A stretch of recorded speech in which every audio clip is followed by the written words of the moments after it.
First we'll just sort of start out sketching with a single thickness brush. Like you're just looking to block out the anatomy and the details of the character. So it's actually, I find it a lot easier to do it with a larger brush. I'll have the brush I use on screen.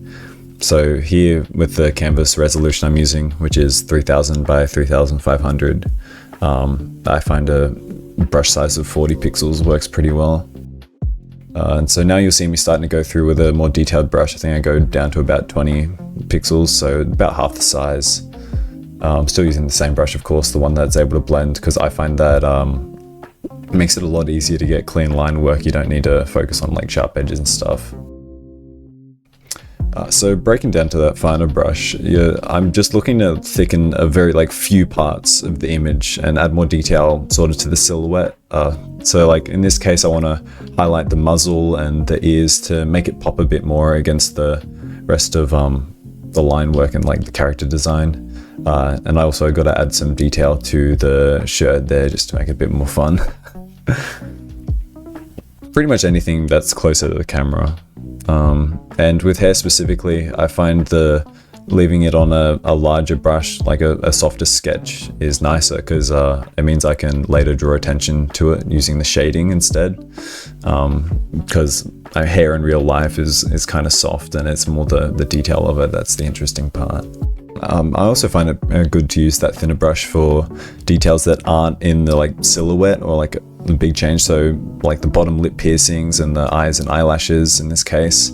You'll see me go back and refine that later as I render the lighting and get a better idea of what I want to color and like bring attention to. For blocking out coloring, I like to use a large solid brush, sort of like this one in Krita. And then just sort of trace around the border by hand and block in the middle. Fill tool doesn't really work with the soft sketch line work I do, and I find with all the patching up it needs that it's generally just faster to paint it this way by hand.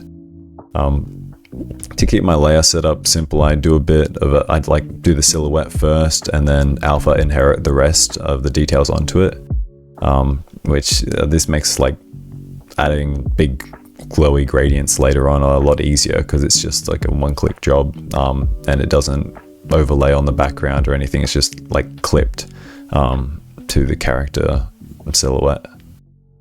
I think in other softwares that they should all generally have this sort of masking mode, though it's probably called something different. Getting onto shading now. Cool thing about digital art is that you can get away with building up your detail in multiple layers. As a basis, I'd say I work from sort of mid-toned, I guess dull, desaturated, flat color base, and then it comes down to a mix of multiply layers for dark details and linear dodge for highlights. Good general rule of thumb is that it's always good when you're starting out, just in shading a character or a scene, it's nice to use the gradient tool in the early stages, because this will sort of give an idea of where you want the light coming from or where you want darkness to make an interesting image. And something I've been doing recently is just starting with a color gradient of some sort. You can have color gradient in the background, or you do a linear dodge layer and you have a bright saturated color from one side and another complementing color, using your color theory from another side. And then you're just kind of setting yourself up for an interesting lighting setup when you render the character, and you'll have those tones playing with each other. Other layer modes can totally be used for this, and they give similar effects. Just experiment, you'll find things you like. Overlay layers, another notable one I use a lot of for moving colors around.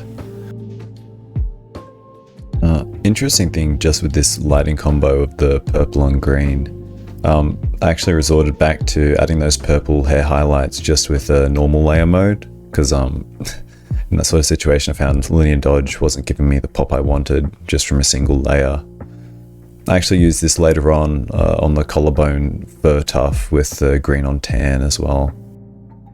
I guess the message is don't be afraid to fall back on adding a normal layer mode to shade over your base color painting. I find it can save you from patching up messy colors with tons of shading layer fixes above. Following a similar flow to sketching by this stage, where I'm now drawing in the hair detail with a finer brush, I've also colored my line work using the alpha lock mode by now, which means that your paintbrush is limited to only paint over already drawn detail on that layer. Another handy setup is placing my line work layer below my shading stack, specifically my highlights, which gives me a bit more flexibility for adding details with the nose and suit in this case. Also means I don't need to clean up or erase any of my sketch layer, since I can sort of just bury it by coloring it, or with my shading stack on top. I could try and do a separate explanation of my fur shading technique if people are interested. It's still using that same line work brush, just erasing little fur highlights out of the multiply layer to create the texture. Also got a second multiply layer in there that I'm using for the larger gradients, so I can go through painting and erasing with a big airbrush or gradient tool without losing the texture and contrast that I've already painted in the fur. Now it's just polishing really. Adding a halftone filter over a big linear dodge effect creates some fun texture in the final image, and I also like to add some random noise on an overlay mode to make the pic more interesting when you zoom in. I find it just gives a nice vibe. And that's it.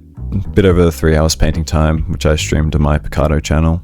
You don't need an account or anything to view it. I just find it's a lot friendlier with copyright and has a nicer community than Twitch. If you're interested in commissioning me, shoot me a DM over Discord or Telegram. Details are on basically any of my social pages. Peace.